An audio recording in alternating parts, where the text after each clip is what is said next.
Boa noite a todos. Que Jesus nos ampare. Sempre gratos a Deus e a Jesus pela oportunidade abençoada do aprendizado e do amparo que recebemos. Pedindo a Deus por todos os lares, pelas famílias, por aqueles que estão partindo e pelos que ficam. Que a paz de Jesus envolva os corações. Pai nosso que estás no céu, santificado seja o teu nome. Venha a nós o teu reino e seja feita a tua vontade, assim na terra como no céu. O pão nosso de cada dia dá-nos hoje. Perdoa as nossas dívidas, assim como perdoamos aos nossos devedores. Não nos deixes cair em tentação, livra-nos do mal. Que assim seja, Pai. Graças a Deus e graças a Jesus. Há uma pergunta no Evangelho que nos faz pensar muito. E seguindo a pergunta, o próprio Espírito Adolfo, bispo de Alger, responde. Está no capítulo 7, Bem-aventurados os pobres de espíritos. Os pobres de espírito, Marmande, 1862, item 12. Homens, por que lamentais as calamidades que vós mesmos amontoastes sobre a vossa cabeça? Desprezastes a santa e divina moral do Cristo. Não vos admireis de que a taça da iniquidade tenha transbordado por toda a parte. O mal-estar se torna geral. A quem se deve, senão a vós mesmos, que incessantemente procurais aniquilar-vos uns aos outros? Não podeis ser felizes sem mútua benevolência. E como poderá esta existir juntamente com o orgulho? Ó orgulho, eis a fonte de todos os vossos males. Dedicai-vos, pois, à tarefa de destruí-lo, se não quiserdes perpetuar as suas funestas consequências. Um só meio tendes para isso, mas infalível. Tomai a lei do Cristo por regra invariável de vossa conduta. Essa lei que haveis rejeitado ou falseado na sua interpretação. Por que tendes em tão grande estima o que brilha e encanta os vossos olhos, em lugar do que vos toca o coração? Porque o vício que se desenvolve na opulência é o objeto da vossa reverência, enquanto só tendes um olhar de desdém para o verdadeiro mérito que se oculta na obscuridade? Que um rico libertino, perdido de corpo e alma, se apresente em qualquer lugar e todas as portas lhe são abertas, todas as honras lhe são dispensadas, enquanto dificilmente se concede um gesto de proteção ao homem de bem que vive do seu trabalho. Quando a consideração que se dispensa às pessoas é medida pelo peso do ouro que elas possuem, ou pelo nome que trazem, que interesse podem ter elas em se corrigirem de seus defeitos? Bem diferente seria, entretanto, se o vício dourado fosse fustigado pela opinião pública, como o é o vício andrajoso. Mas o orgulho é indulgente para tudo quanto o agrada. Século de concupiscência e de dinheiro, dizei vós. Sem dúvida, mas por que deixastes as necessidades materiais se sobreporem ao bom senso e à razão? Porque cada qual deseja se elevar sobre o seu irmão? Agora a sociedade sofre as consequências. Não esqueçais de que um estado de coisas é sempre o sinal de decadência moral. Quando o orgulho atinge o seu extremo, é indício de uma próxima queda, pois Deus pune sempre os soberbos. Se às vezes os deixa subir, é para lhes dar tempo de refletir e de emendar-se sob os golpes que de tempos a tempos desfere no seu orgulho como advertência. Entretanto, em vez de humilharem, eles se revoltam. Então, quando a medida está cheia, ele a vira de repente, e a queda é tanto mais terrível quanto mais alto tiverem se elevado. Pobre raça humana, cujos caminhos foram todos corrompidos pelo egoísmo, reanimai-vos apesar disso. Na sua infinita misericórdia, Deus envia um poderoso remédio aos teus males, um socorro inesperado à tua aflição. Abre os olhos à luz. Eis que as almas dos que se foram estão de volta para te recordar os verdadeiros deveres. Elas te dirão, com a autoridade da experiência, quanto às vaidades e as grandezas de vossa passageira existência são pequeninas diante da eternidade. Dirão que nesta será maior o que foi menor entre os pequenos deste mundo, que o que mais amou os seus irmãos será o mais amado no céu, que os poderosos da terra, se abusaram da autoridade, serão obrigados a obedecer aos seus servos, que a caridade e a humildade, enfim, essas duas irmãs que se dão as mãos, são os títulos mais eficazes para obter-se a graça do Eterno. Diz o Espírito, tomar a lei do Cristo como regra invariável de nossa conduta, isto é, destruir o orgulho e o egoísmo, desenvolver em nós a humildade, reconhecendo o quão ainda somos pequenos diante da grandeza de Deus e temos ainda muito a crescer e desenvolver espiritualmente. Desenvolver também a caridade, nos ajudando mutuamente com benevolência, paciência, perdão. Esta lei moral está contida no Evangelho segundo o Espiritismo, que, sob o título de Imitação do Evangelho, como saiu na sua primeira edição, encontramos em obras póstumas anotações de Kardec sobre a importância dessa obra anunciada pelos espíritos superiores. Imitação do Evangelho, Cego, 9 de agosto de 1863. Nota: a ninguém comunicara eu o objeto da obra em que estava trabalhando. Guardei tanto segredo acerca do título que lhe dei, que o próprio editor, Sr. Didier, só veio a saber dele quando o foi imprimir. O título era, na primeira edição, Imitação do Evangelho. Mais tarde, porém, devido à observação do Sr. Didier e de outros, foi substituído por este, o Evangelho segundo o Espiritismo. Assim, pois, as reflexões contidas nas comunicações seguintes não podiam ser o resultado de ideias preconcebidas do médium. Pergunta: que pensais da nova obra em que atualmente trabalho? Este livro de doutrina terá influência considerável. Tu atacas as questões capitais, e não somente o mundo religioso encontrará nele as máximas que lhe são necessárias, mas a vida prática das nações obterá excelentes instruções. Fizeste bem em tratar de questões de alta moral prática sob o ponto de vista do interesse geral, dos interesses sociais e dos religiosos. A dúvida precisa ser destruída. A Terra e a sua população civilizada estão preparadas. Há longo tempo, os teus amigos do espaço a têm roteado.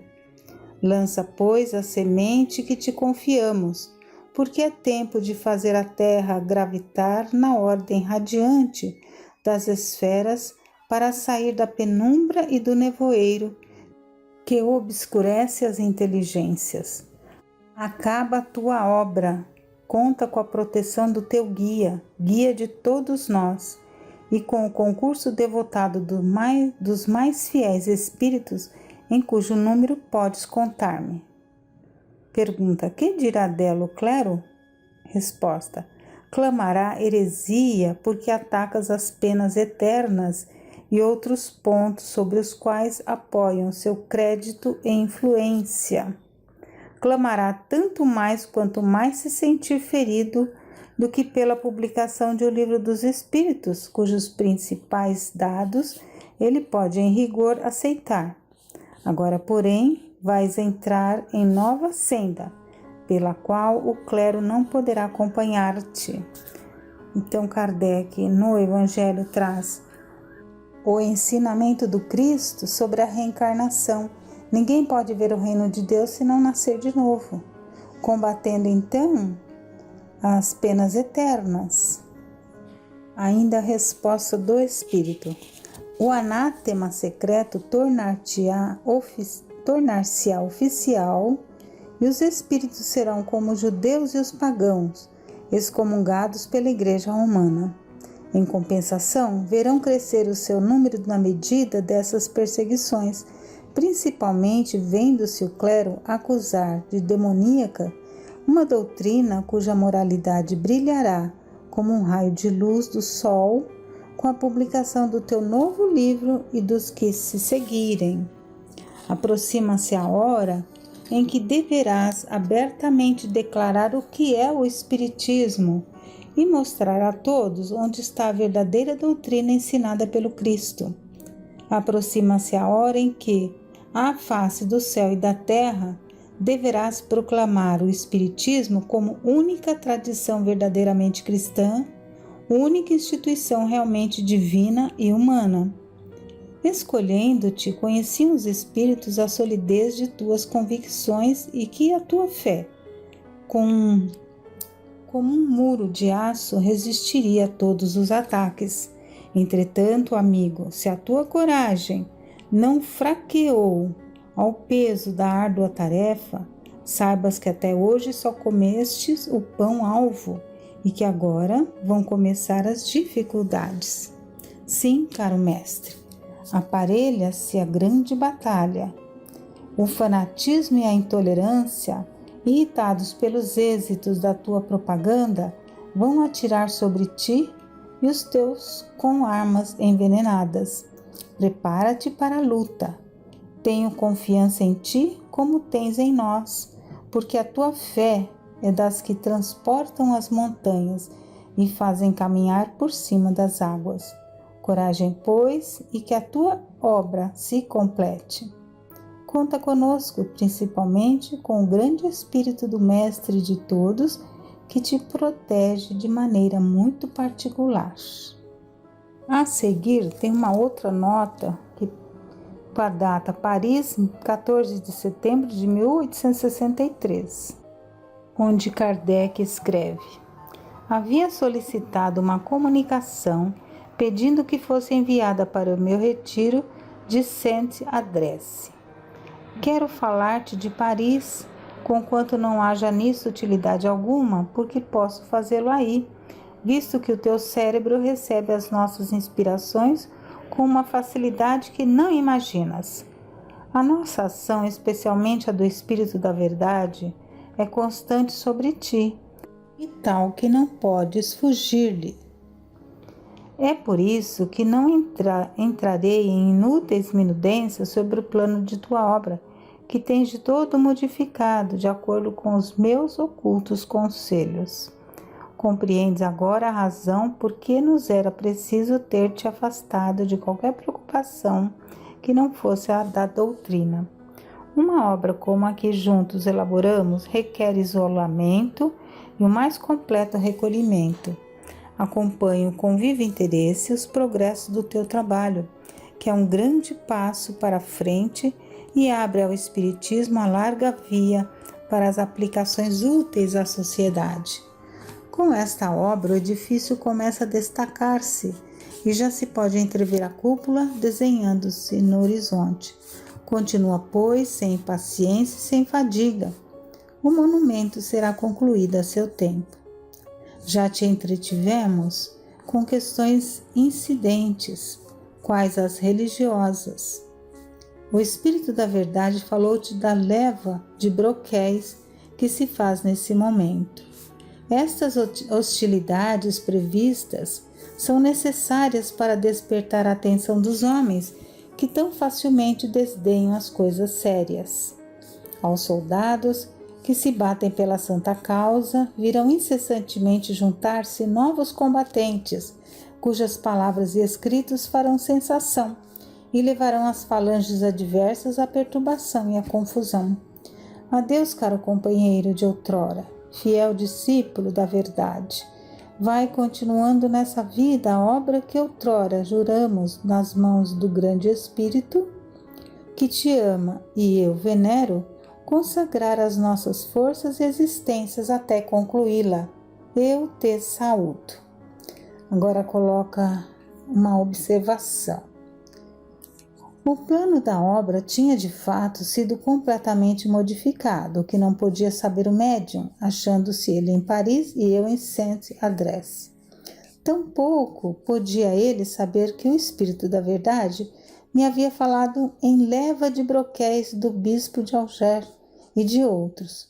Todas essas circunstâncias eram propositadamente trazidas à cena para que eu me confirmasse na ciência de que os espíritos tomavam parte nos meus trabalhos.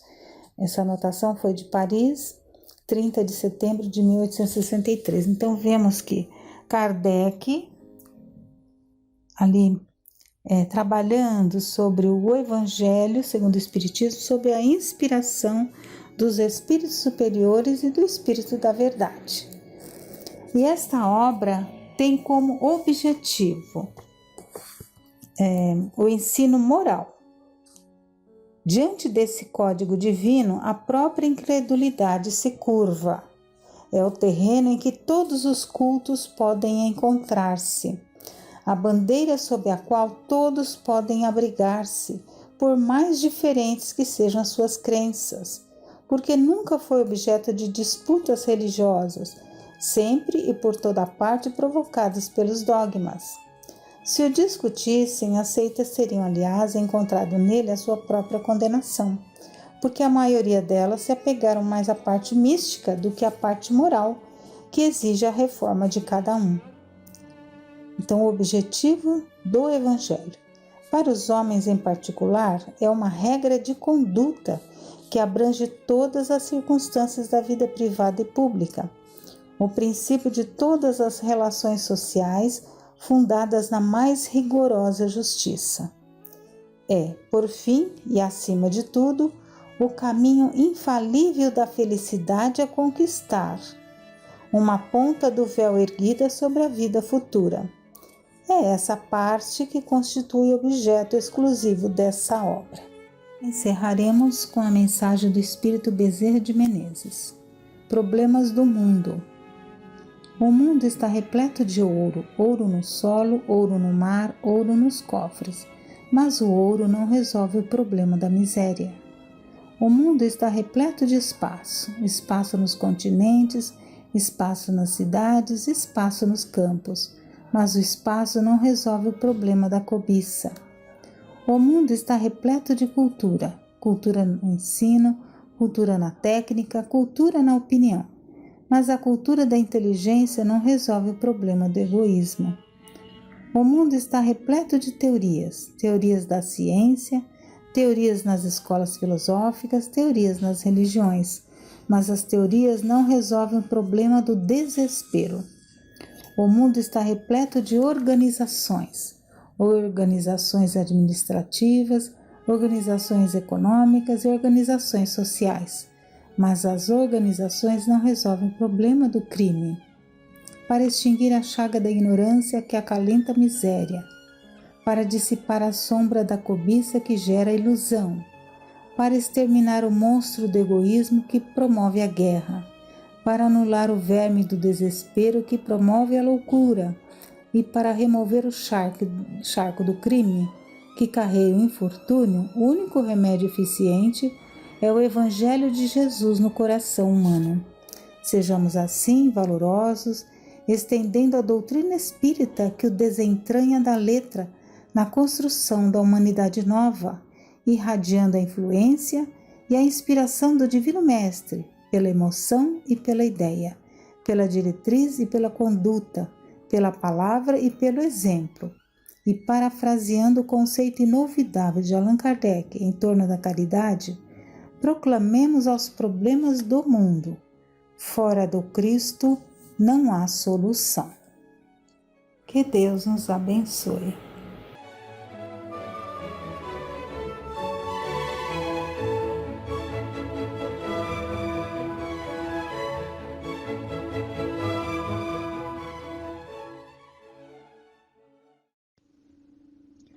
Boa noite a todos. Vamos começar então esse nosso encontro, recordando alguns pontos que vimos quando Miranda relata a situação daquele homem que teve um desprendimento, um desencarne muito doloroso, muito longe da serenidade que se é esperada para esses momentos, né? Para que essa partida se dê com mais tranquilidade. Nós vimos então as dificuldades que foram criadas ali, é descrito a situação desse senhor, desse homem, né? Vimos as dificuldades criadas pelos vícios, pelos hábitos mentais perniciosos, pelas conversações vulgares e tóxicas. E tudo isso traz muito interesse para todos nós, né? Então, para aprofundar um pouco mais esses pontos, nós vamos buscar no livro Entre a Terra e o Céu de André Luiz, na psicografia de Chico Xavier, um momento em que André Luiz está conversando ali com o espírito orientador Clarencio, né? Então, vamos lá. Recordei os inúmeros casos de moléstias, então relata André Luiz. Recordei os inúmeros casos de moléstias obscuras de meu trato pessoal e aduzi. Então, aquelas moléstias obscuras que, na verdade, o médico dificilmente chega a um diagnóstico, porque elas têm outras causas, como nós vimos ali no capítulo da semana retrasada, não é? Então, de certo, André Luiz coloca, a medicina escreveria gloriosos capítulos na Terra, sondando com mais segurança os problemas e as angústias da alma. Gravá-los-á mais tarde, confirmou Clarencio seguro de si. Um dia o homem ensinará ao homem, consoante as instruções do divino médico, que a cura de todos os males reside nele próprio. A percentagem quase total das enfermidades humanas guarda origem no psiquismo, disse então Clarencio, e sorridente acrescentou: orgulho, vaidade, tirania, egoísmo, preguiça e crueldade são vícios da mente, gerando perturbações e doenças em seus instrumentos de expressão. No objetivo de aprender, observei. É por isso que temos os vales purgatoriais depois do túmulo. A morte não é redenção, coloca então André Luiz. Nunca foi, esclareceu o ministro bondoso. O pássaro doente não se retira da condição de enfermo tão só porque se lhe arrebente a gaiola. O inferno é uma criação de almas desequilibradas que se ajuntam, assim como o charco é uma coleção de núcleos lodacentos que se congregam uns aos outros, quando a consciência inclinada para o bem ou para o mal. Perpetramos esse ou aquele delito no mundo. Realmente podemos ferir ou prejudicar alguém, mas antes de tudo ferimos e prejudicamos a nós mesmos. Então, deve ficar muito claro para cada um de nós que tudo que nós causamos, tudo que nós ferimos no outro, nós estamos ferindo a nós mesmos. Desse retorno não fugiremos. até em questão dos pensamentos que emitimos, retornam para nós. Então vamos estar muito atentos a essa lei, é uma lei de Deus, né? Dentro das leis divinas que nos regem. Quando ofendemos a essa ou aquela criatura, lesamos primeiramente a nossa própria alma. Espera, eu pulei, deixa eu voltar. Se eliminarmos a existência do próximo, nossa vítima receberá dos outros tanta simpatia que em breve se restabelecerá nas leis de equilíbrio que nos governam, vindo muitas vezes em nosso auxílio, muito antes que possamos recompor os fios dilacerados de nossa consciência. Então vejam, o quão é prejudicial o revide, a revolta, prejudicar o outro, porque tudo aquilo que nós fazemos, aquele que se torna então a nossa vítima, mesmo que ele tenha sido um algoz, ele passa a se transformar naquele quadro, né, naquela situação, numa vítima. E ele atrai a simpatia de muitos e consegue recompor-se. E ao recompor-se, quantas vezes não vai em auxílio, porque tem essa ligação, né? Não vai em auxílio daquele que o feriu. Quando ofendemos a essa ou aquela criatura, lesamos primeiramente a nossa própria alma, de vez que rebaixamos a nossa dignidade de espíritos eternos, retardando em nós sagradas oportunidades de crescimento. Sim, concordei. Tenho visto aqui aflitivas paisagens de provação que me constrangem a meditar. A enfermidade, como desarmonia espiritual, atalhou o instrutor. Sobrevive no perispírito. As moléstias, que é o nosso corpo espiritual, as moléstias conhecidas no mundo e outras que ainda escapam ao diagnóstico humano, por muito tempo persistirão nas esferas torturadas da alma, conduzindo-nos ao reajuste. A dor é o grande e abençoado remédio. Reeduca-nos à atividade mental, reestruturando as peças de nossa instrumentação e polindo os fulcros anímicos de que se vale a nossa inteligência para desenvolver-se na jornada para a vida eterna. Depois do poder de Deus, é a única força capaz de alterar o rumo de nossos pensamentos, compelindo-nos a indispensáveis modificações com vistas ao plano divino, a nosso respeito e de cuja execução não poderemos fugir sem graves prejuízos para nós. E depois, então, eles participam de uma reunião junto da irmã Clara, que está ali fazendo colocações, trazendo ensinamentos a um grupo de jovens, e ela está colocando: conforme estudamos na noite de hoje, a palavra, qualquer que ela seja, nós não vimos no encontro passado o problema da palavra, do uso que nós fazemos da palavra, né? Das conversações tóxicas. Então, eles estão fazendo um estudo sobre a palavra. Então, conforme estudamos na nossa noite de hoje, a palavra, qualquer que ela seja, surge invariavelmente dotada de energias elétricas específicas, libertando raios de natureza dinâmica. A mente, como não ignoramos, é um incessante gerador de força, através dos fios positivos e negativos do sentimento e do pensamento, produzindo verbo que é sempre uma descarga eletromagnética regulada pela voz. Por isso mesmo, em todos os nossos campos de atividade, a voz nos tonaliza a exteriorização, reclamando apuro de vida interior, de vez que a palavra, depois do impulso mental, que primeiro é o impulso mental, depois a palavra, vive na base da criação. É por ela que os homens se aproximam e se ajustam para o serviço que lhes competem, e pela voz o trabalho pode ser favorecido ou retardado no espaço e no tempo.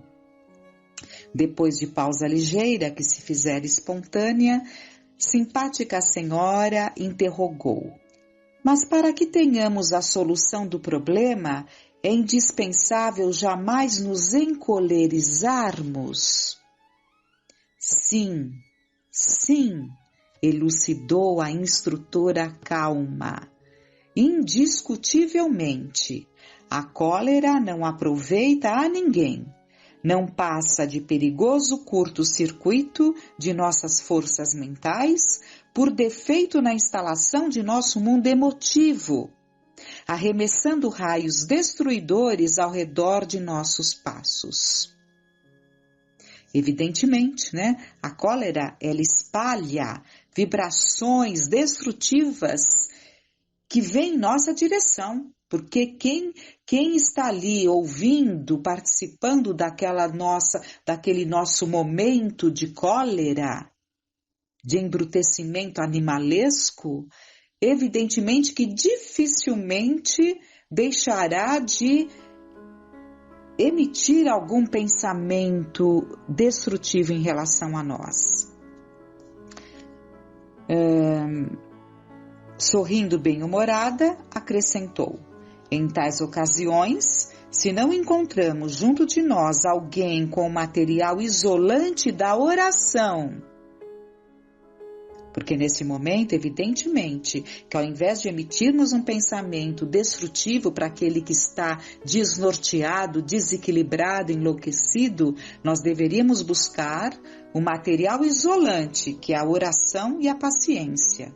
Então, em tais ocasiões, se não encontramos junto de nós alguém com material isolante da oração ou da paciência, o súbito desequilíbrio de nossas energias estabelece os mais altos prejuízos à nossa vida, porque os pensamentos desvairados, em se interiorizando, provocam a temporária cegueira de nossa mente, arrojando-a em sensações de remoto pretérito, nos quais, como que descemos quase sem perceber, a infelizes experiências da animalidade inferior. Então nós trazemos à tona essa animalidade que deveria estar lá muito bem arquivada, deveria pertencer às nossas experiências do passado.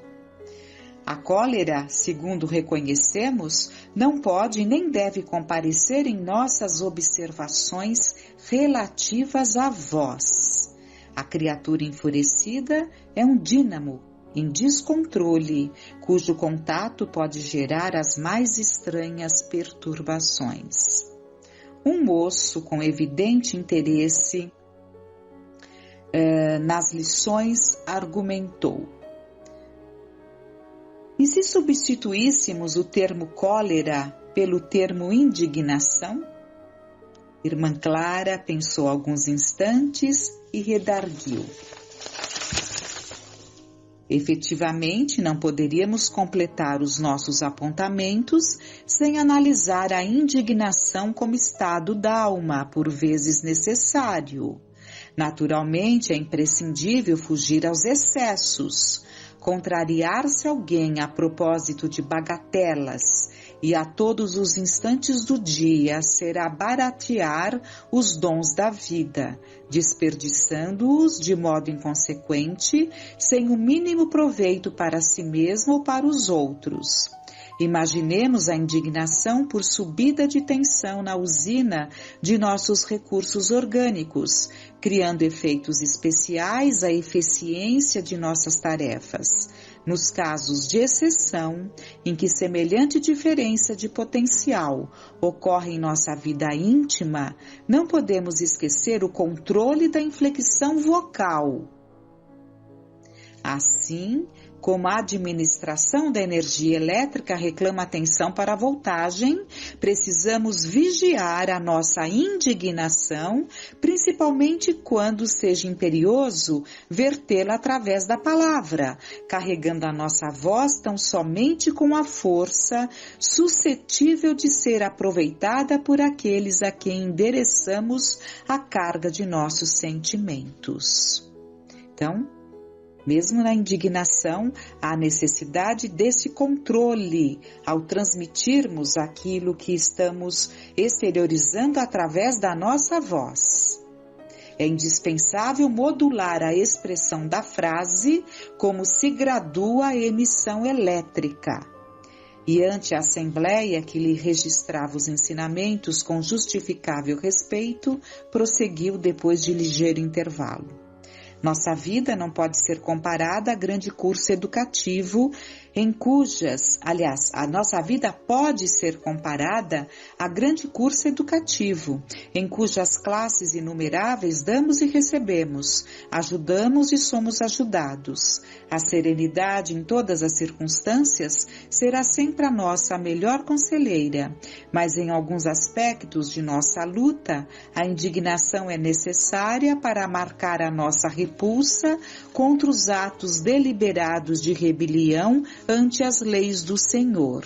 Essa elevada tensão de espírito, quando há uma indignação, quantas vezes por uma causa justa, né? Então essa elevada tensão de espírito, porém, nunca deve arrojar-se à violência e jamais deve perder a dignidade. Então, a indignação jamais deve nos levar à perda da dignidade de que fomos investidos, recebendo da divina confiança a graça do conhecimento superior.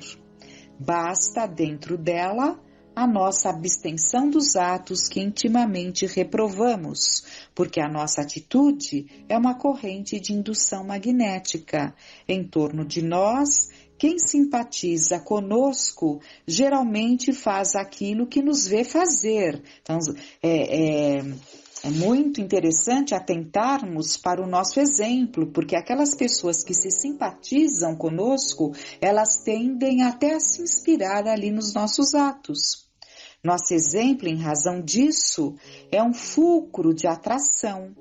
Precisamos, assim, de muita cautela com a palavra nos momentos de tensão alta do nosso mundo emotivo, a fim de que a nossa voz não se desmande em gritos selvagens ou em considerações cruéis que não passam de choques mortíferos que infligimos aos outros, semeando espinheiros de antipatia e revolta que nos prejudicarão a nossa própria tarefa.